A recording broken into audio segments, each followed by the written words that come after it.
আসলে আমার পাশে যে ভিডিওটা আছে এটা দেখার পরে বা আর কিছু বলারও নাই, কিছু বলার ইচ্ছা করছে না।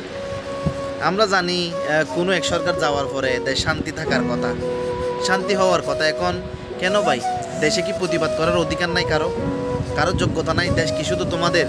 দেশ তো সবার, সবারও প্রতিবাদ করার অধিকার আছে। তাহলে এমন করলো কেন?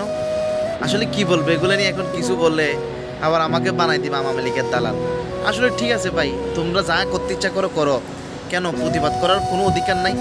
সাধারণ মানুষের, শিক্ষার্থীদের, শিক্ষকদের সবার প্রতিবাদ করার অধিকার আছে। যারা স্বাধীন করেছে ছাত্র জনতা, তোমাদেরকে যারা পড়ালেখা করা বড় করেছে, ছাত্র বানাইছে, ওদের উপর এমন করতেছে, এবার তোমরা কোথায় বাবা? আসলে এটা দুঃখ ছাড়া আর কিছু না, শুধু নিজের জায়গা থেকে দুঃখ প্রকাশ করতেছি।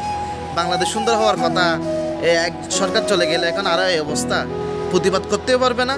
এটা বাংলাদেশ, তাহলে এটা কি? এটা অন্য দেশ। এখন নিজের দেশ বলতেও নিজের থেকে লজ্জা লাগে। কি আর বলবো ভাই, আমাদের দেশ।